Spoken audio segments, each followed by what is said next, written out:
You killed their dreams, just like you killed mine. Welcome to episode 82 of the Hipsters United podcast. My name is Chris, and joining me this week are Eric. Hey. Alex. Hello. And returning special guest Lel. Hey. And I've chosen these three panelists this week because they've all attended multiple shows of the ongoing tour, which is our major topic of discussion for today. So first of all, I guess quickly go through which shows and or community meetups you all attended. Eric, why don't you go first? First two shows, LA and Oakland. All right, and Alex? Milwaukee and Chicago, and I attended neither of the meetups, unfortunately. And what about you, Lel? Let me see. Where am I now? Okay. L.A., Oakland, Vegas, Omaha, Milwaukee, Chicago, and Detroit. Wow. Is that every single show? Everyone but the Denver show. Denver. Okay. Yeah, couldn't make that work. But Wow.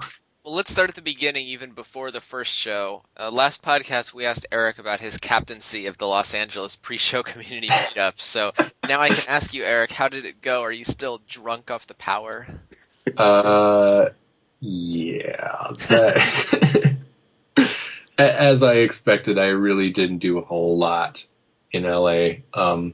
Most of my captain work was before the meetup. Got a list of names of the attendees before, went outside, kind of called out names and said, hey, if you're on here, here's a wristband, check names off, get them all in. And once we got inside, Carrie pretty much took over and I just listened. So when you did that, were there other people in line that were like, hey, what the hell is this? Why are these people getting to go in early? Not really. Most people just stared. A couple of people were actually like, yeah, I signed up for the SPRC, but they signed up for the SPRC, downloads thing. They didn't sign up for the meetup thing. And there were actually a lot of people who were not on there, but wanted to join. And because of a limited space, we couldn't get everyone in, but that was by far a more common occurrence than people going, what the hell is this? So what kind of things did they talk about? Wow, where are my notes? Pull out my notepad here. Well, we talked about the reissues. He talked a lot about what. So is that the one where Carrie actually showed you the lists of what songs were going to be on the reissues, or did he just play a song and talk about it? He had printouts of both the Gish and Siamese Dream bonus disc track lists. And so we all got to look at those and, sneakily take pictures. Those have been leaked, obviously. What else? Yeah, he played, first day in LA, he played us the Disarm orchestral mix, which is, I want to say, I may be wrong now, remembering it a week or two later, but I want to say there were no guitars. It was all strings and timpani and vocals, but it was pretty badass. And then Oakland, we heard the Frail and Bedazzled instrumental, which, holy shit, it's like a guitar solo through the entire song, and it was awesome. So anyone listening who is going to a show who hasn't signed up for the meetups, I highly recommend it, because at the very minimum, you will probably get to hear one of the new songs, a month before it's released. So there's that. Let's see what else. He actually asked a lot of questions about what kind of goods people want to see reissued, not just the album reissues, but goods reissued. So a lot of people asking for old t-shirts, old posters. A lot of people were interested in the Melancholy artwork by Vasily Kafanov. Some people suggested make a coffee book of artwork or liner notes or lyrics or whatever. People actually asked for handwritten lyrics, which is made me remember the pile of papers that I was handed in 2000. So those are starting to out online. As the Cupid Deloc page on SPFC side under the tour from the little guitar and bass icon written by Billy Corgan, early working lyrics for Cupid Deloc with some lines crossed out, and there's about 3 pages of those, not all handwritten, but I'll be rolling those out in the next month or so. Maybe not just one a day, but maybe at the end I'll get bored and just post like 10 or so.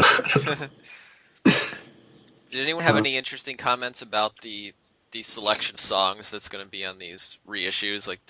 I imagine that the people who are at these were pretty much the online hardcore fans. Did anyone say, "Hey, like we already have these songs," or anything like that? Not really, actually.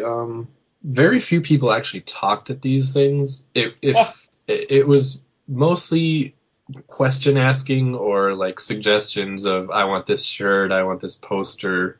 I really didn't hear a lot of like complaining or anything like, oh, we have this. I mean, I think Carrie may have joked that, some of you guys already have the rhinoceros organ solo thing, which came out on the web the other day. Right. Was it last week already? Yeah, I think it was Tuesday. Yeah. So, but but they're remixing everything, so it's stuff we have, but not exactly, Well, and presumably it's going to be much higher quality than a lot of the stuff that's floating around. Right. Well, I mean, the Oregon Solo Rhino, we have a pretty good copy of already, because those are straight from the DATs from the real time. Yeah. But they mixed it or remixed it or remastered it. I'm not sure what the correct terminology is, but they did something to it, I'm sure. Did people seem pretty enthusiastic about the reissues? Oh, yeah. Well, you were saying that the people at the Oakland meetup were asking about different file formats like FLAC. What kind of reception was there to that? Yeah, it was. I mean, obviously there are some people who want, who are really particular about the uncompressed formats, but it was hard to gauge exactly how many. But Carrie was kind of like, well, when we did that before, it wasn't really that popular of an option, and the goal was to get everything out fast and make it accessible. I mean, most people are seriously are going to want to listen to it on their phone or their MP3 player, and so he did say that they would be high quality MP3s. This is also for the official download of the shows that they have every night now, that you can either download or you can buy their USB stick. There were a couple questions about if it would be available uncompressed, but basically the answer was no. It's going to be MP3s, maybe CD at some point, but I don't know. He talked about how labor intensive it was to when they did it for the 20th anniversary tour, and now that they mixed all of those like afterwards in the studio. Mm-hmm. There's actually a good article on that. Whereas now they're piping it out into the USB sticks within 20 minutes of the show. So obviously there's not a lot of post-production work going on that. But I mean, it certainly sounds better than most audience recordings that people make. The one I haven't listened to the one from last night. It may have just been their sales pitch, but they said that the sound engineer said that it was the best sounding one yet. So when I get a chance to listen to it, I'll let you know. I've listened to the first two shows. They're obviously better than audience. I think they're obviously not as good as the ones that were mastered in the studio. The toms are a little heavy and the bass is a little heavy, but the bass is always pretty heavy in a live recording. But I don't think they sound pretty damn good. Yeah, they sound pretty good on my computer speakers. Yeah. On my headphones. Yes. iPod headphones. Well, not the iPod headphones, but, decent in-ear ones. Right. Another thing I remember is there's at least one person that asked, and then Carrie kind of turned it around and said, well, like, how many people want vinyl? How many people have a record player? And how many people actually listen to the vinyl? So it was the number of people that want vinyl and the number of people that actually listen to vinyl is not even. I believe it. Yeah, I mean, definitely believe it. You hear online a lot that people want vinyl, but when you actually ask people, there's not as many as you would think. I remember that. I mean, I'm one of those people who buys it and then listens to it once and puts it away because it's just too much work to get it out and listen to it. I just like to. The only reason I would ever get it out is to listen to Tear Garden backwards manually by turning the turntable. But aside from that, there's no reason to get it out. It is weird. There's something about owning the vinyl that seems cool. Like you have this substantial non-digital thing. But I'm definitely in the camp of want it, have a record player, but don't really use it to listen to music. Yeah, it's funny. I actually bought one of the vinyl Tear Garden. It's the one with "Song for a Son" on it. I think they released it around Record Store Day 2 years ago. And I definitely do not have a record player. I just bought it because it was like $5, I think, and limited edition. It seemed like a cool Pumpkins collectible to have, but I definitely have no plans of listening to it since I don't have a record player. I used to have a record player, but I had to leave it in the States. Yeah, didn't you do one of the transfers of Machina 2? Yeah, that was on my crappy turntable that was slightly too fast. It's the alternate Eric mix. Yes, I remember that. Really thought it was pretty funny. 3.3% fast, right? It was the classic Pumpkins humor thing. Something goes wrong, nobody gets it. Well, the big story for hardcore fans at these shows has been the set lists, which have included quite a number of songs that haven't been played since the reformation. And I counted so far Geek USA, Window Pane, Frail and Bedazzled, Obscured, Suffer, Through the Eyes of Ruby, For Martha, and Pissant. So I think 8 songs out of the, 23 total that have been played at various shows so far. The last tour was incredibly hit-centric, and the crowd seemed to really be into it. How do you guys think the crowds have responded to hearing fewer hits and more older material? Well, obviously, no set list is going to please everybody. So it's in this case, everyone seemed really into it. As far as I could tell, there were obviously the people who were shouting out, play 1979 and that sort of thing. But for the audience is obviously older than it was back in the day, and I thought it was really positively received. There are the new songs were going over pretty well too, but like Geek USA, Soma, I guess the more popular of the old deeper albums seemed to go over pretty well. Was the reception different in different? Like, did you notice there was any particular city where more people didn't recognize one of the older songs or something like that?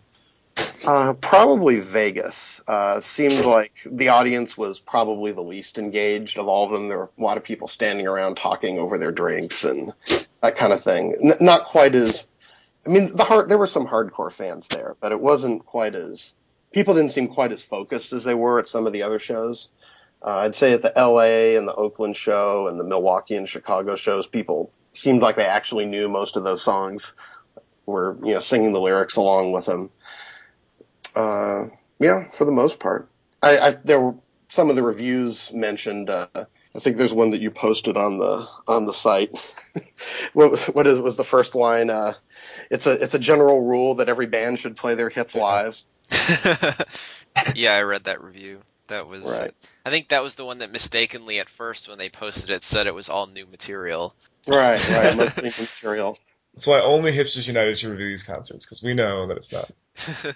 I agree with Lau. I think the set list is almost perfect, by which I mean there's some interesting new stuff.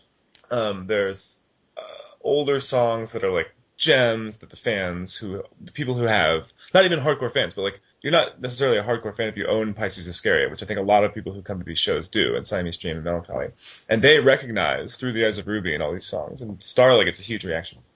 The only problem, I think, is that they're inevitably, because of how popular the band was at one point, there are going to be these people who just know 1979, Tonight Tonight, Disarm, Today, and Bullet with Butterflies, maybe Cherub Rock.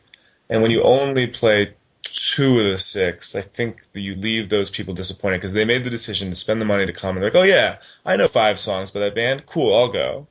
And when they only hear 2, I think I can understand why they get a little ruffled by that. So my advice would be, I think I could play 4 of the 6, and I think everyone would go home happy, and there'd be no problem. And I don't think the hardcore fans hate hearing Disarm. So that's the only thing I have to say. But I think, it's hard to everyone was drooling after Los Angeles. You look at that list and you're like, holy crap, For Martha, Ruby, Muzzle, unbelievable. So it's hard to think of who is upset, except for there is this contingent of people who I think really wanted to hear, Today or 1979 seems to be the one I heard the most people in the audience wishing they'd heard. Although 1979's never been a big. Since the Reformation, has that been a mainstay? No. Unlike Today, which Not is really. a mainstay, and maybe Bullet too. Yeah, Bullet they pretty much play on every tour. Yeah. But At every show. yeah, 1979 is actually I'm kind of surprised that isn't the mainstay because it seems like that song was more popular. Yeah. I Yeah, wonder. I've always thought 1979 does not translate live as well as a number of the hits. And I wonder, that may not be a widely shared opinion. I wonder if that has something to do with it, if anyone else feels the same way, that maybe it just doesn't, there's something about the recording, like that recording is so good. That's Yeah. true. Yeah.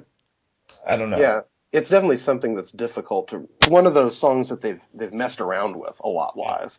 I guess it seems like Holly tour version of it is probably the most true to the album version. Sure. The Door tour version is almost unrecognizable. I love as the song. Both 1979 and Tonight's Night are so good in 1998, I think. Yeah, but it almost at first you don't even realize that it's the same song. And I think there's room. I think like the band can keep it interesting for themselves by mixing up the arrangement or whatever, as they've done for Today and Tonight's Night over the years. And I think the casual fan who just knows the main singles, I don't think that's a problem for the casual Butterflies until he started singing. I don't think that people leave angry when that happens. That could be wrong about that too. But I'm sort of surprised there's not a little more like, all right, let's play like a weird version of Today tonight. I don't know. Yeah, it seems like the song that they've done the most weird versions of is Bullet with Butterfly Wings, but not lately. It seems like they did that, back in the Machina tour. And lately, they've just done it straightforward. And I'm wondering if they're thinking around that as well. It's Butterfly Wings and make a weird type of song. It's like they aren't making the casual fans happy because halfway through the song and it's not the song they remember hearing from the radio, and they're not really making the hardcore fans happy because the hardcore fans are like, oh, it's Blow with Butterfly Wings. Like, why are they playing this song again? So it's like they figured if they just play it straight through the normal way, it'll, the hardcore fans will deal with it because it's only 3.5 minutes long, and the casual fans will be happy. I think the response to my criticism that they should have played 2/3 of the hits instead of 1/3 is that, well, they played all these markets last year, but I don't really buy that, because I think it's not like everyone who comes to these shows came to the 2010 shows. There are going to be a ton of people who this is their first show since the 90s, or first show ever, or first show since 2007 or whatever. So I think I stand by my position, but I mean it's close to perfect. I mean, especially with some of the things they chose for Gish and Pisces, it's close to being the best set list you can imagine, I think. Yeah, it definitely feels like a set list that's handpicked to please the most loyal, devoted fans. I think like both the hardcore diehard fans and the maybe we can call them the old school fans, people who have all those albums and know all those albums, but they maybe have never downloaded anything. Like both of those crowds, I think, are like blown away by the song choice. Oh yeah. Well, I went to the LA show with a friend who's pretty into the Pumpkins, but he's kind of tuned out for the last few years, and he was kind of turning around and doing a double take and like, really, they're playing that? Wow. Yeah, and you would never expect that if you didn't know. I mean, you think Through the Eyes of Ruby, you just wouldn't think they would play that, and that's just thrilling, bedazzling. Mm-hmm. I heard several. Oh my God! Yeah, exactly. Yeah, I wish I'd been at the LA show, because that's when no one knew that these things were coming. At least, by the second week of the tour, a lot of people know that certain songs are getting, or at least a lot of people I talked to in line and before the show. Of course, plenty of people aren't plugged in at all to the online community, but a lot of people had looked at a set list or knew that they were playing. They weren't playing Today or whatever. People knew that kind of stuff. And the other thing notably absent from any of the shows is anything from either Machina or Zeitgeist or any of the first two Tiergarten EPs. Right. That surprised me the most. So what are the biggest omissions? I mean, I think no Zeitgeist is surprising to me, and no Machina 1 or 2. Well, but like, so we have one Adore song, right? I mean, like, sort of like, well, there's a limit, and inevitably some album's going to get missed. So like losing Machina doesn't surprise me as much as nothing from Zeitgeist, although I guess Tarantula would be the obvious choice. And I guess I'm sort of surprised Song for a Son has been cut. That seemed to be like the big crowd pleaser of the Tiergarten songs. Yeah, I last was year. surprised there was nothing from those first 2 Tiergarten EPs. I You know, mean, I they're figured also- they would play Lightning Strikes, and I figured they would play Awada, since those were the 2 most recent ones that have been released since the last time they toured, but I figured they'd throw in at least one of the previous ones. You know, there also was an omission, which is there's, at least at the 2 shows I was at, zero mention of the existence of Tiergarten or Oceania. Exactly. And Zero mention of anything at all. He didn't Yeah. say anything other than thank you, thank you, thank you, like at the very end of the show practically. Which is okay, I think. But it is a little strange. I mean, you know, it seems like Billy often mentions in interviews the frustration about awareness of the project, and, well, you've got a captive audience of 2,000 people or whatever. Maybe an opportunity to... He certainly mentioned at the last tour. Yeah. was, how many people know about this free music that's on, you can download right now? Yeah, I thought Yeah. it was kind of weird because this set list is really obviously built around both the release of Oceania coming out, because they played, I think there's been 6 songs so far that they've played from Oceania, but also, I mean, it's really heavily Gish and Siamese Dream focused, and clearly that's because of the reissues, so I figured he would at least mention the reissues, because I'm sure there's a lot of people that go to these shows that don't know those albums are being reissued, and maybe are wondering, you know, why are they playing all these older songs, and if he said, oh, like, you know, just want to mention in end of November we're going to be re-releasing Gish and Siamese Dream with a bunch of bonus material and like live show DVDs, and so I think that was something that people would be interested in. Yeah. I mean, the set list is very good for promoting both Oceania and the reissues, and you've got all these people, and they clearly have enough disposable income that they've spent $60 with fees to be there. And, hey, by the way, Christmas is coming up. The Gish is being reissued. Oh, I mean, like, it's total, but of course, but hey, I'm not a marketing major. I don't know. Maybe they have a different advertising plan for this one. Yeah. I wonder how many, I mean, it could be an automatic sellout. I don't know. yeah, I kind of personally get the impression that he's really deliberately making an attempt to not really say much at all to avoid. I mean, there have been so many shows where he's kind of gotten himself into trouble and by Like, baiting the fans and Billy said this, and like that's exactly. But when he goes on his like 5-10 minute rants where he starts talking, I mean, I've been at the. Oh yeah, I know. Yeah. Sometimes he goes on talking for 10 minutes and it devolves into chemtrails or whatever. I mean, you know he's gone like off topic when he starts. It's like he gets kind of. It gets very awkward sometimes when he talks for too long, and I get the sense that he's trying to avoid that, or people have suggested that maybe he should avoid that. I think the most that he's talked at any of these shows so far, at least from what I've heard, has been that little clip where he's introed Catherine. Yes. And he even jokes that, you know, that, I get in trouble for these jokes in Milwaukee. I couldn't make this joke in Milwaukee. Yeah. But I mean, I think in 2010 there weren't any rants, were there? To my memory. No. But there was still, he would have moments where he would talk and be like, "Oh, Tiergarten's out," and I don't really. Yeah, and he'd kind of make It's those just- sarcastic jokes where he'd be like, no one's heard of it. Yeah, He no, did that weird, bizarre joke in Tokyo where this celebrity lookalike came out and said that she was pregnant with his kid, and everyone was just like, "What?" yeah, I wouldn't characterize much from the 2010 tour as being rants, but there was one show, the Arizona show, where he kind of went off about chemtrails for a couple minutes, and people were kind of like, "What?" and kind of mocking him. And there was usually the sales pitch for Tiergarten, and, you know, did you know we're giving music away for free? And I don't know. It's hard to say how effective those were. Well, I think there was one show where he was joking about that, and he's like, "Yeah, soon we'll be paying you to download it. That's the next thing." Right. Maybe the strategy for this tour, though, is play the old music, not like promote it too heavily, and then let the media promote it when it comes out. Yeah, just sort of build. Because if he builds it up too much himself, then you're gonna get like all these snarky vlogs going, "Oh, he's selling out and trying to cash in and blah blah blah blah blah." Yeah, Whereas if he just plays the songs and doesn't really talk about it as much, then people won't be able to point the cash grab finger or whatever, you know. Well, yeah, and I mean, obviously, I don't think people are going to like the music better because because he talks it up. It's going to speak for itself one way or the other. That's a good point, Eric. I mean, yeah, there's no reason to, like, especially, he's already a little bit under criticism from some for touring as the Smashing Pumpkins with 3 new people. Right. And then also be like, oh, we're reissuing the old, like, then it would... Have there been any reviews yet that don't point out Billy is the only member, and here are his hired guns? I mean, seriously? Oh, I don't think do they always say that kind of language about hired guns? I mean, I think the Greg Kott's review doesn't talk about it like that. I think they all do, though, say that he's the only original. But like, of course they're gonna do. Like, they're gonna say all these like facts. The issue is how are the facts treated, and I haven't been that rigorous about reading the reviews of this tour, but I haven't seen that much dismissiveness of the. I think because it's the second time around. I mean, people, these reviewers are vaguely plugged in, and the band is very good. It's not like every tour there's a different set of people, although we were close to that a couple years ago.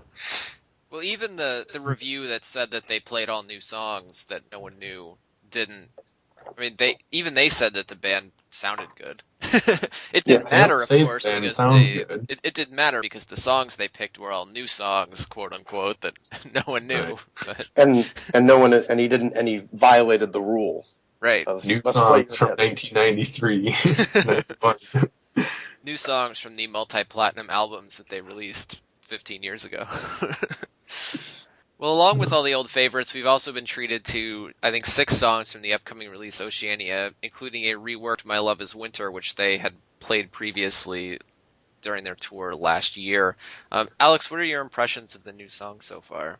I thought and still think My Love Is Winter is fabulous. I can't wait to hear that on the album. Although it'll be interesting. I guess we can assume the album version will be more like this current tour version. So maybe it'll become one of those songs that everyone's like, oh, the old version is better. But I think it's great. I think the standout is Oceania. And I'm going to be hard-pressed to describe it if anyone hasn't listened to any of the stuff on Live Music Archive. But that one jumps out at me as being a sort of like the new... I mean, there's always an epic that comes out every album, and this one seems like it. And they're always pretty good, I think. And that's the one that, listening to the LA show, jumped out at me. It also jumped out at me live, though that may have been... There's sort of like a snowball effect. Once that's the new song I'm the most familiar with, of course I'm going to recognize it more live. So I'd be interested to hear you guys' thoughts about Oceania. And then the last thing is that I think Pale Horse was not played in Milwaukee, but was played in Chicago. And it's sort of Greg Kott described it as like a Baroque folk pop or something. And I think Pale Horse seems like a real winner too. The other ones haven't jumped out at me as much, but I'll be curious to hear what you guys think. What did you think, Lyle? Well, yeah, I haven't really been this excited about new songs coming out since before Machina came out. Whoa. Yeah, I mean, the quality of the songs, I mean, Billy's been talking it up a lot, but like Oceania, for example, Oceania, sorry. I mean, if you compare it to some of the other epics, United States, Glass and the Ghost Children from the last couple of albums, I think it definitely holds its own there. They've played it at every show so far, and it's one of those. It's got, from what I can tell, 4 distinct parts to it. Glass and the Ghost Children is the one that it reminds me of, but I'm not sure that'll hold up once we hear the album. I mean, Glass and the Ghost Children, the part in the middle with the tape and the Billy's answering machine, as I call it, I think that kind of breaks up the album version a little bit too much, in my opinion. It'll be interesting to see what they do on the album version of Oceania. But no, it's like 4 songs as a medley. Pale Horse, like you said, kind of it almost, like you mentioned, a folk melody. There is a little bit of kind of a folky, maybe with a hint of country kind of twang to it. The other song that I've really enjoyed hearing is Pinwheels, which they've played maybe, I think, 2 or 3 shows. They played it last night, and that's also... I think part of the reason Pale Horse stands out is because it's so much softer. Mm-hmm. And the opening tracks, Kazar and Panopticon, I, at least as an audience member, not being super familiar with it, I have a little trouble, I don't want to say hearing it, but it's really loud, and I don't have like an album, recording to anchor myself. So I still have high hopes for liking those 2 songs, but live I had a little trouble feeling like I had access to what was going on in those songs. Did you feel the same way, or you feel like you sort of got those under your belt and you know how they go and you could sing along? Yeah. At first listen at the LA show, I could tell that they were new songs, but those are Quasar and Panopticon are definitely require a few listens to kind of. Yeah, okay, that's my expectation too. I mean, any kind of new songs in general, it takes it's hard to get a real sense of it on the first listen. Yeah. Pale Horse, it's once halfway through the song, you've kind of got the melody down. Yeah, and like So I'm sure definitely. like, an air concert is like that. Like even if you don't know the song or the second chorus, you're with it. Mm-hmm. And it's not always, which is not to say those songs are better, but just on the first listen, you can Right. sort of like, okay, I got what's going on here. Go ahead, sorry, Eric, go ahead. I was saying Pale Horse, that the guitar line kind of reminds me of Mina Loy from a solo album. Yeah, me too. I've actually read that online a lot also. It seems a common. That I'm just one wish away part. Right. Right. There was it wasn't a new song, I don't think. It ended up being an old song, but both shows I thought they were going to play In My Body. I was like, for sure, this is what they're playing. And then I can't remember which one it turned into, but I'm excited to listen to the recording and be like, what was that moment where I was dead sure they were playing In My Body? Yeah, there's a part Was in it like after one of the little synth interstitial things or I think it something? must have been, yeah, I just don't remember when or where. Like maybe before Window Pane or something, I'm not really sure. There's a part in the first time I heard Oceania in the middle of it, when the drums start up, I'm like, no, they're United States? Is that? Oh! I'm like, please, no. I was enjoying that. Don't break it, United States. But yeah, that the drum part in the middle of Oceania kind of reminds me of that a little bit. Oceania. The drum and bass part? Yeah, in the sort of the middle. Right, where it kind of shifts into 12/8. Yes, exactly. Yeah, that part is awesome. Is everyone still pretty happy with Nicole, Mike, and Jeff as Billy's cohorts? Definitely. Yeah.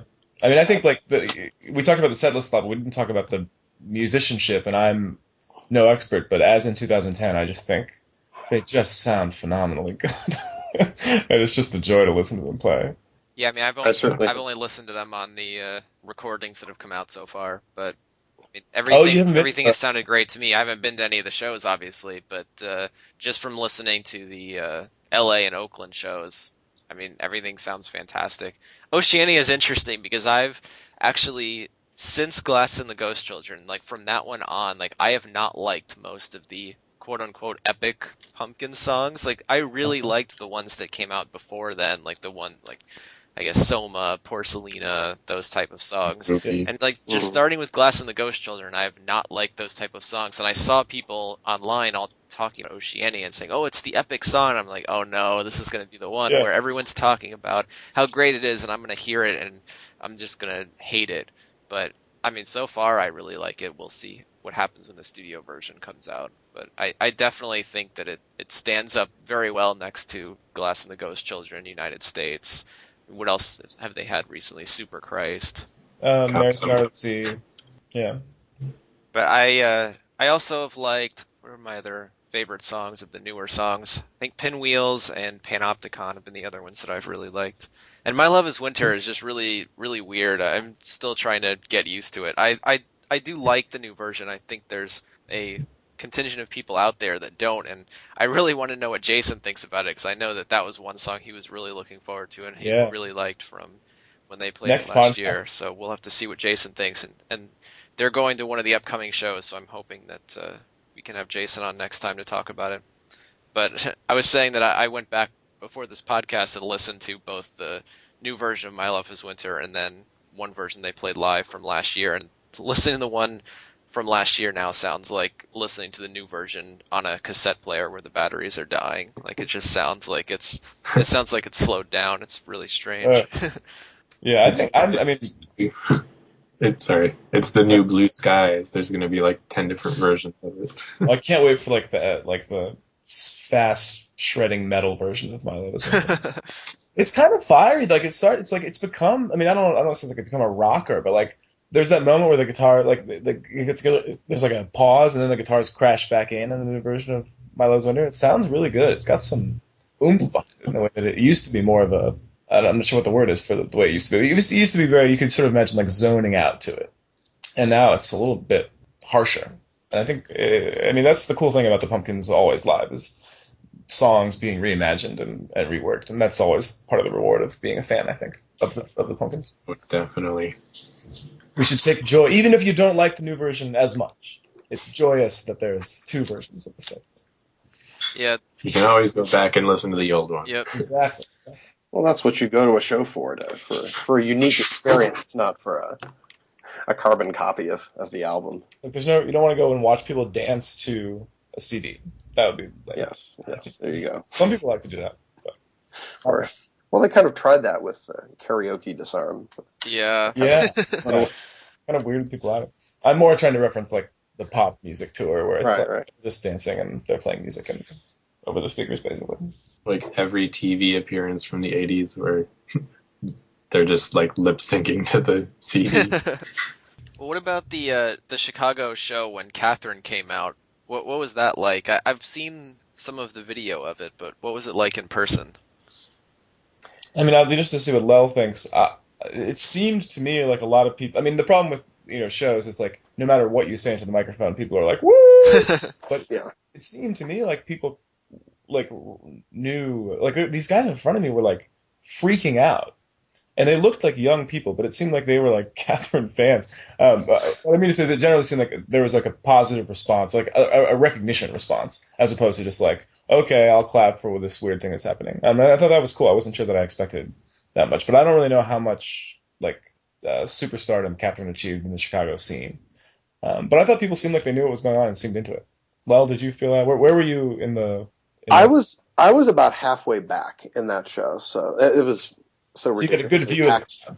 Oh yeah, I had a decent view. I wasn't as there was that was definitely the most densely packed of all the it was really tight. So far. Yeah, but people, it was kind of hard to gauge whether people were, actually knew who Catherine was from where I was standing. I'd say there was definitely a good contingent of people who were familiar with them. And I've listened to Catherine. I don't, know all the songs by heart, but I have a couple of their CDs, and I'm definitely into it. I wouldn't say that I'm a super hardcore Catherine fan. They sounded good. I mean, understandably, they haven't played for 14 years. They're clearly a little bit rusty, but I thought they got a good response. It'll be curious to see if this is just a one-off thing or if they'll actually play together again. Yeah. So would you say the response to Catherine was better than the response to the Frogs coming out on the Melancholy tour? I don't think people knew what to make of the Frogs on the Melancholy tour. The only Melancholy show I saw was one late in '96 in December, where Jimmy came out and spread his wings during 1979 and went running around and knocked over James's. He knocked over Billy's mic stand, and James had to sing the end of the song. But that was in a big arena, and people were just sort of like. Here's whatever. the question: is the reaction of the crowd to the Frogs versus Fancy Space People?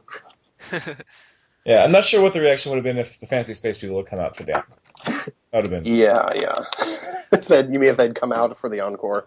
Yeah. Although they could have done I guess it seemed like everyone loved that at the charity show at the Metro last summer. I was not there, but the big 12 people on stage singing 1979 or whatever. Mm-hmm. I sort of thought that was going to happen in Chicago this time. I sort of thought okay, Catherine comes out, plays a couple songs, and they'll stay out, and the band will come back, and it'll be some sort of anthemic, whatever the pronunciation of the word is. Not that they're going to do Disarm in 1979, but even Bullet with Butterfly Wings, which has been the closer. And it didn't, of course, happen, and Catherine left, and just the other three members came out and played Bullet, and that was it. But I think people like seeing that kind of there's so many people on stage. It's a visual smorgasbord of musicians. Oh, the song show's over. That was cool. So even if the Fancy Space People participated in such a closer, I think there would be a positive response. I think the Catherine thing was really cool, and I can only hope that the next logical step is to have a Starchildren reunion and play Delusions of Candor during one of the... Absolutely. Although I could complain that Catherine played all new songs and didn't play any of their classic hits that I know and remember. Those being Four Leaf Clover. When you play a concert, you should play your hits. Right. Right. They didn't play Four Leaf Clover. They didn't play their famous song Whisper from the Scream soundtrack. I mean, really, what are they thinking? I was actually hoping for Pink Floyd Poster. I remember that one. But yeah, it's cool. I mean, it's always cool when there's some sort of something makes the show different, some unusual thing happens. you feel like you were part of some experience or something. So that Exactly. kind of stuff is cool.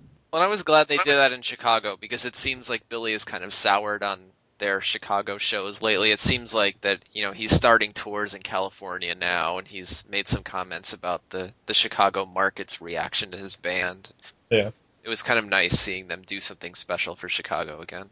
Yeah, I mean, it seems like maybe there's been a little change since the Metro show, and then now, like, there were all those, of course he did the rant in 2008, but I wonder if he's starting to come around and feel a little more nostalgic or something. And he tweeted, I guess often he tweets how great a show was, but it seemed like he had a positive response, according to his Twitter account, to the Chicago show this time, and that's good. There's something, as much as the band is maybe an LA-based band now, there's something cool about Billy coming home, and I don't know if you felt that at all, Lel, but it's kind of, you just imagine, like, some number of people in this audience have a personal connection, like they remember seeing the band at the Metro a long time ago or something, and there's just this sort of feel that I get that you don't get when you're in a different city, and it was cool to be a part of that.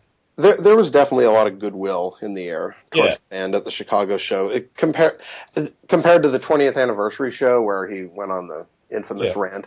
In 2008 and 2007, it seemed it took them forever to finally make it to Chicago. It was like they were putting it off and putting it off. They played that casino in Indiana and then finally made it to Chicago. And I just got the sense that it was just a stressful experience for them, and that's probably has something to do with precipitating the rant. The show after that, the shows after that, the second night of the anniversary tour and the one at the Aragon and then the final one at the auditorium were great. It's almost like he just needed to get it out of his system. But I remember that very first show at the Chicago Theater, people were walking out and they're going, "What's wrong with him? What was that about?" But that said, the rant happened not exclusively in Chicago. Right. Maybe York. it was treated a little differently in Chicago, but like I said, there was definitely a lot more goodwill in the air. He just, in general, not just at that show, but in all the shows, he seems like he's relaxed. He seems there's some big smiles during some of the moments in the song, some good loud screams. Yeah, during some of the songs. It seems like he's having a good time, as it does with Nicole and Mike. Jeff is a little harder to read, I think, but at least 75% of the band seems like it's really digging playing some of these songs. And especially Frail and Bedazzled, I think Billy looks like he's having a blast when he shreds on that one. Well, and at the same time, it also seems like he doesn't feel like he has to play the hits really to satisfy people. I kind of got the sense at the last tour that they had this new band that people weren't really familiar with, and they almost kind of had to show people, okay, this is still, the Pumpkins that you know and love. Yeah. It sounds like the Pumpkins. Well, these are all the songs that you know. Yeah. And now it's like, okay, now we're really like, we're not just the Pumpkins, we're also, we still carry on that legacy. Yeah, we're our own band. Exactly. Yeah, it's cool to see. I'm excited to see what happens as the band grows and as they keep touring and setlists evolve. It'll be really fun to see what happens. So we've been doing this running gag on the podcast where we, try and guess what songs that they're going to play on the next tour that they haven't played previously since the band reformed. And I'm wondering what's left now. Like, do we have to end our gag? Because what songs are left that they haven't played, really? It's like, Spite Face! What songs that they played before? I'm just assuming they're not going to play Spite Face. I mean, it's like, really, Bury Me, right. Hello Kitty Cat. Oh, yeah. And even though it's like, I wouldn't... Last Kiss. Yeah, I wouldn't be totally shocked. Really got through a lot of some of the deeper melancholy songs. It's hard to even think. Yeah, I wouldn't be shocked if they did play, like, Bury Me or Hello Kitty Cat later in this tour. Usually the way these tours have gone in the past few years, it's been, pretty much the exact same set list for the first month or month and a half. And then as the tour winds down, it's like they change it up a little bit, maybe throw in one extra song or something like that. They did it, I think, with Landslide last year. Yeah, that happens. Yeah. So I wouldn't be shocked, especially, I think Bury Me was one of the songs that they were rehearsing at one point, if I remember. Oh. Then they played at the sound check in LA. Someone mentioned that. Yeah, I think so. Appearance check. Well, as it rolls around to the melancholy reissue, we might hear some more of the deeper melancholy B-sides. High stuff. That'd be cool. Yeah. Like, the last song or something. That'd be great. No. Blank. I think they're going to play Blank. Please no. As long as they play something from the Zero single, I'll be happy. Pasticcio live. The entire thing in order. He can do it. It's only in like 4 different tunings. Yeah. That would be funny, like, not obviously the whole thing, but it would be funny if they did a part of it just as a joke. Like, if they just started playing it and then they, like, just abruptly switched in the middle of the song to something else. Yeah, it could be one of those, mid-epic things they do. Yeah. Germans in leather pants. That's the other one. It's Yeah. going to show up. Hey, they've played that one. They have. Only as Starchildren, though, right? Yeah. I don't know if you guys will know this on top of your head, but I was just thinking about Whir. And I was thinking, is it possible that song has never been played live? There was some song... It's correct. War has never been played live. Yeah. That would be wild, then. Neither has Tales of a Scorched Earth. Has also never been played. I thought he played it once, and Not it was like he couldn't... Madison Square Garden, 96. Oh, this guy. Yeah, I thought he played it once, and it was too hard on his voice to sing that song, so that was got cut. Well, and it's possible Whir was played at the second stage of a Lollapalooza show in '94 or something like that too, that we just don't have the set list or audio from. I'd like to see a stripped-down acoustic Tales of a Scorched Earth. That would make my days. If only there was a website that had like a comprehensive tour history where we could check. Yeah. We've looked at that website so much that we maybe know off the top of our head that we're because we've all been there. We've all seen that page. Exactly.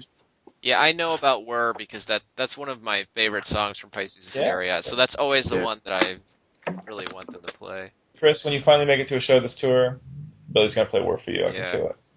My real hope for that is that Billy finally does like a small acoustic tour, and that seems like the type of environment. Yeah, that seems like the environment where Whir would work. I mean, I can understand why they don't play Whir during these shows that they're playing now because it just doesn't fit. Like, no, they could totally like electric it up and make it fit the vibe. Oh, I don't know about that. Although I thought they did a good job with Obscured. Yeah. Mm-hmm. Yeah, Obscure is one of the highlights of this tour. That's really a cool moment. Yeah, my jaw hit the floor when that came on. I was like, holy shit. Yeah. I never thought I would hear that.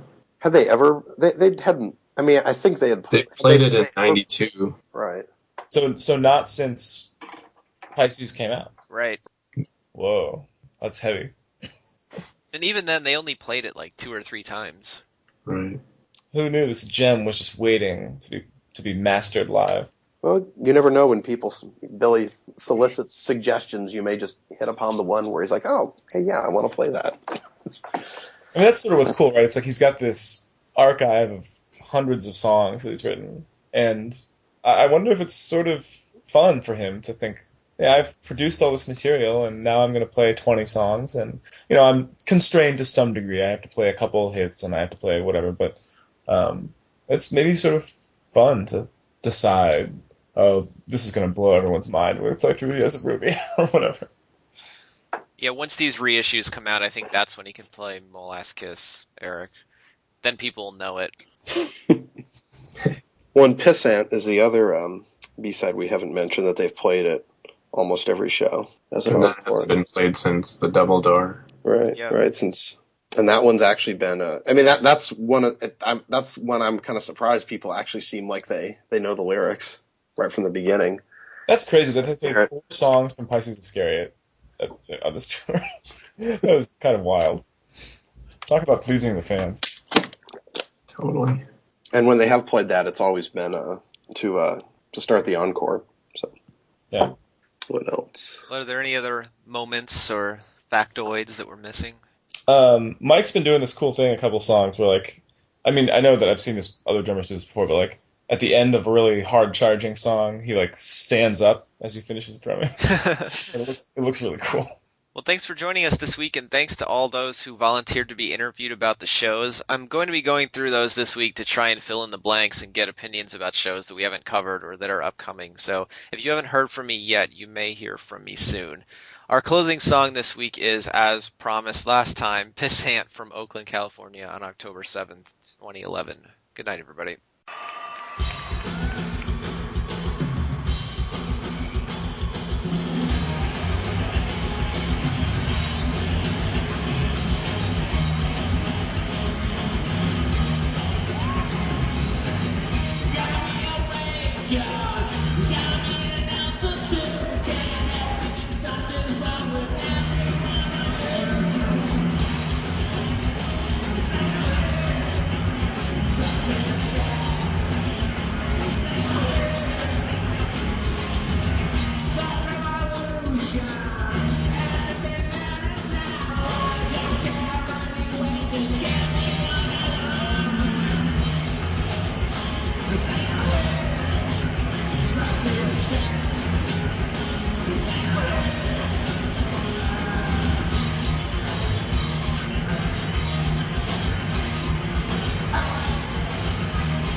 Let's go for a ride down where the crickets love to sing and play, baby.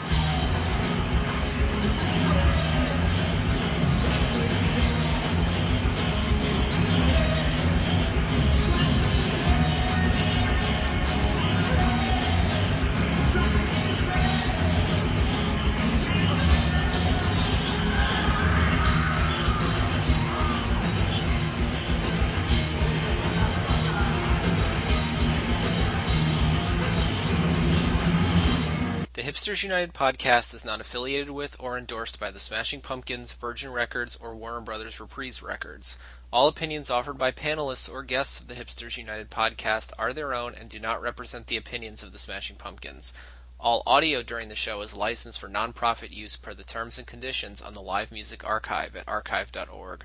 Intro music is from the Machina 2 album released for free download on the internet by the Smashing Pumpkins in September of 2000.